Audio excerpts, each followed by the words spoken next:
मित्रांनो, 2 दिवसापूर्वी शहापूर तालुक्यातील डोलखाम भागामध्ये ढगफुटी झाली.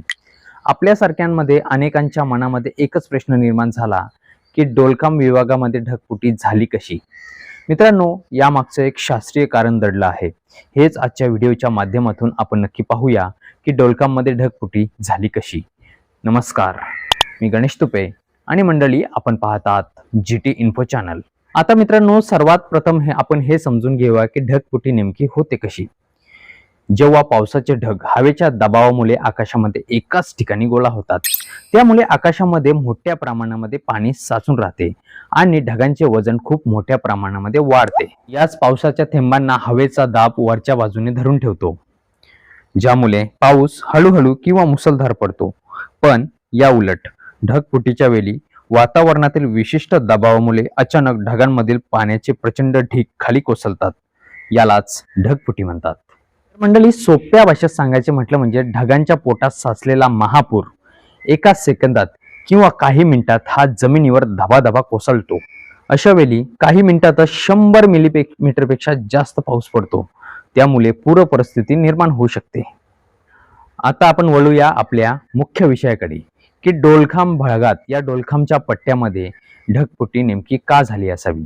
याचे मुख्य कारण आहे की आपल्या सह्याद्रीची भौगोलिक रचना. डोलखाम गावाच्या पाठीमागे म्हणजेच याच पट्ट्यात अलंग, मदन, कुलंग हे सर्वात कठीण चढाई असलेले किल्ले याच डोलखामच्या पाठीमागील पट्ट्यात आहेत. तसेच मंडळी, महाराष्ट्राचे सर्वात उंच शिखर म्हणजेच कळसुबाई याच डोलखामच्या पाठीमागील पट्ट्यात येते. तसेच शहापूर तालुक्यातील आजोबा पर्वत याच डोलखामच्या मुख्य पट्ट्यात येते. म्हणजेच याच सह्याद्रीच्या महाकाय डोंगर याच डोलखामच्या मागील पट्ट्यात येतात आणि याच पर्वत शिखरांना हे पाण्याचे ढग अडले जातात.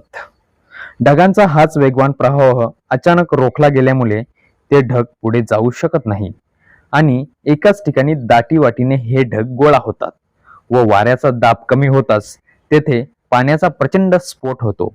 त्यालाच ढगफुटी असे म्हणतात. सह्याद्रीच्या याच भौगोलिक रचनेमुळे, या शास्त्रीय कारणामुळे डोलखाममध्ये ढगफुटी झाली असावी आणि डोलखाम परिसरामध्ये प्रचंड पाणी बाजारपेठेमध्ये निर्माण झालं होतं.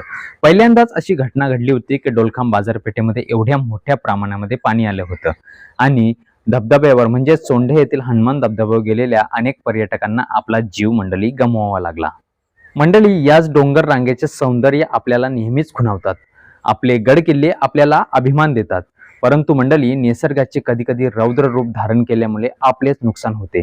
म्हणूनच धबधब्यावर जाताना किंवा पावसाळी कुठेही जाताना आपल्या कुटुंबाची काळजी घेणं आपल्यालाच अनिवार्य आहे. तर मंडळी, याच नैसर्गिक ढगफुटीबाबत आपल्याला काय वाटतंय हे कमेंट बॉक्समध्ये कमेंट करायला अजिबात विसरू नका. आणि अशाच नवनवीन माहितीपूर्ण व्हिडिओसाठी GT इन्फो चॅनलला सबस्क्राईब करायला मात्र अजिबात विसरू नका. चला तर मंडळी, आज घेऊया निरोप. जय हिंद, जय महाराष्ट्र. धन्यवाद.